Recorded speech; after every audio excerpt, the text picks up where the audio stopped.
Hello friends, नमस्कार। Devyani international limited की बात करते हैं। नया आईपीओ आया था और आज लिस्टिंग थी इसकी 16/8/2021 को। शानदार लिस्टिंग हुई है। जिन निवेशकों को लॉटरी के माध्यम से मिले हैं शेयर्स और आईपीओ में, आईपीओ प्राइस था 86 से 90 रुपये और स्टॉक प्राइस देखिए आज 141 रुपये तक गया है हाई और क्लोजिंग 122 रुपये में आई दोस्तों। तो इसी के बारे में डिस्कशन और चर्चा करते हैं। आगे आने वाले दिनों में स्टॉक प्राइस किस तरह से रह सकता है उसकी बात करेंगे। दोस्तों, चैनल पर पहली बार है तो सब्सक्राइब करें और इसमें देखिए स्टॉक प्राइस जो आज मूव हुआ है उसी के अनुसार बातचीत करेंगे। और जैसे कि फूड चेन की एक कंपनी है और 655 स्टोर्स हैं 155 सिटी में ऑल ओवर कंट्री इंडिया में। और इसके जो जैसे कि ब्रांड हैं केएफसी स्टोर्स हैं 264, 297 पिज़्ज़ा हट हैं। तो पिज़्ज़ा हट का नाम तो सुना ही होगा, देवयानी इंटरनेशनल लिमिटेड का नाम नहीं सुना होगा। तो पिज़्ज़ा हट देखिए 297 स्टोर्स हैं, 44 कोस्टा कॉफ़ी है दोस्तों। और इंडिया में नेपाल और नाइजीरिया में भी इनका बिजनेस है। तो आने वाले दिनों में ये जैसे कि फास्ट फूड काफ़ी चलेगा, बट पिछले 1-1.5 साल के अनुसार देखते हैं तो इफेक्टेड रहा है होटल इंडस्ट्री और लिस्टिंग शानदार हुई है इसकी 140 रुपये में हुई है। अगर हम फाइनेंशियल नंबर्स की बात करते हैं तो देखिए 1198 करोड़ का टोटल रेवेन्यू था 31 मार्च 2021 तक। 62 करोड़ का नुकसान था दोस्तों। अब देखिए एक तरह से नुकसान था कंपनी को पिछले 1-1.5 साल के अनुसार देखते तो लॉकडाउन था एक तरह से, तो नुकसान हुआ है मार्च में और अब पहली तिमाही के रिजल्ट्स में निकलेंगे। रेवेन्यू ठीक ठाक है और 31 मार्च 2020 तक 1535 करोड़ का इनका रेवेन्यू था दोस्तों। 121 करोड़ का नुकसान था। मार्केट ने तो एक अच्छा रिस्पांस दिया है देवयानी इंटरनेशनल लिमिटेड को। तो देखिए ये फाइनेंशियल नंबर है और जो लिस्ट हुई है कंपनी 122 रुपये में क्लोजिंग हुई है। तो देखिए नया आईपीओ अगर लिस्ट होता है तो 5 दिन के अनुसार उसको देखना चाहिए किस तरह से वो ट्रेड हो रहा है। जैसे कि आज इसने ट्रेड किया 140 रुपया, इसने 140 रुपया 90 पैसा इसने हाई किया और 120 रुपया 80 पैसा लो है, अपने लो के आसपास है एक। और जो लिस्टिंग गेन के लिए कारोबार करते हैं एक तरह से मुनाफा वसूली किया है दोस्तों उन्होंने। देखिए स्टॉक प्राइस के अनुसार बात करते हैं तो 140 रुपया 90 पैसा इसने हाई किया है और लो है 120 रुपया 80 पैसा और क्लोजिंग 122 रुपया 60 पैसे के आसपास है।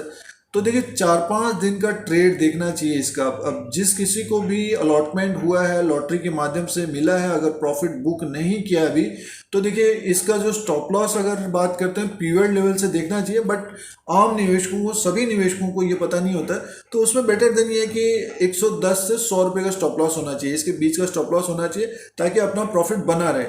और इसका जो हाई है 140 रुपया 90 पैसा और ओपन भी वही है, उसको अगर ब्रेक करके ऊपर की तरफ क्लोज होता है तो मान के चलिए यहाँ से फिर 160 से 180 की तरफ जाता हुआ दिख सकता है दोस्तों। ये अभी क्या है कि पिछले 1-1.5 साल के अनुसार जो सिचुएशन बनी है तो धीरे धीरे सुधार हो रहा है और रेवेन्यू और प्रॉफिट अगर बढ़ता है Q1, Q2, Q3 में, थोड़ा समय के में 6-7 महीना या 1 साल के अनुसार देखते हैं तो स्टॉक फिर तेज होता हुआ दिख सकता है। कंपनी में आने वाले दिनों में रेवेन्यू बढ़ता है तब इसमें तेजी की संभावना रहेगी। हाल फिलहाल का जो ट्रेड है 5 दिन का ट्रेड देखना चाहिए। 140 रुपया 90 पैसा अगर ये क्रॉस करता है तो 160 से 180 रुपये की तरफ जाता हुआ दिख सकता है, तेज हो जाएगा वहाँ से।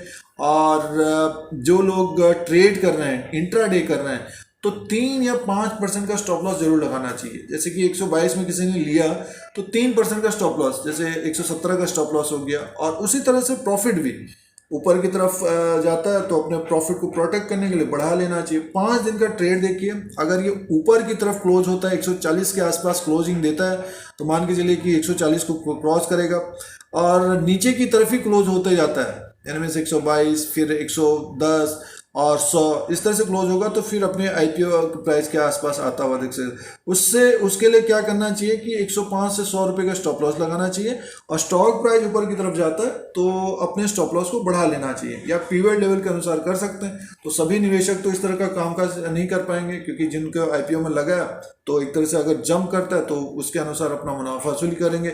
आज इसमें थोड़ा बहुत मुनाफा वसूली दिखी है और 140 रुपये 90 पैसा ये ओपन हुआ है और 140 रुपये 90 पैसा हाई है, यानी मीन्स ये बड़ा हडल रहेगा इसका। जैसे स्टॉक ऊपर की तरफ जाता है तो अपने स्टॉप लॉस को बढ़ा लेना चाहिए। जैसे कि 140 के और 141 को ब्रेक करके ऊपर की तरफ कारोबार करता है तो उसके अनुसार अपना 20 पॉइंट के नीचे का स्टॉप लॉस होना चाहिए। 5 दिन के ट्रेड को देखना चाहिए। अगर अपने हाई के आसपास क्लोजिंग देता है तो मान के चलिए स्टॉक और ऊपर की तरफ जाएगा। देखिए आगे आने वाले दिनों में एक तरह से स्टॉक को अच्छा करना चाहिए, इसका रेवेन्यू बढ़ना चाहिए, प्रॉफिट में कंपनी आना चाहिए। और जैसे कि पिज्जा हट और KFC स्टोर काफ़ी फेमस हैं और इंडिया में ग्रोथ आएगी तो देवयानी इंटरनेशनल लिमिटेड का स्टॉक हमें ऊपर की तरफ जाता हुआ दिख सकता है। फिलहाल जो लिस्टिंग हुई है देवयानी इंटरनेशनल लिमिटेड की, उसके अनुसार रणनीति है पीरियड लेवल के अनुसार इसमें कारोबार करना चाहिए। जो डे ट्रेड कर रहे हैं तो 2-3% के स्टॉप लॉस के साथ उसी तरह से अपना प्रॉफिट भी बुक करना चाहिए दोस्तों। तो इसी तरह से और भी वीडियोस देखने के लिए सब्सक्राइब और बेल आइकन को प्रेस करें। फिर कोई नया वीडियो लेके आएंगे। आज के लिए इतना ही, धन्यवाद।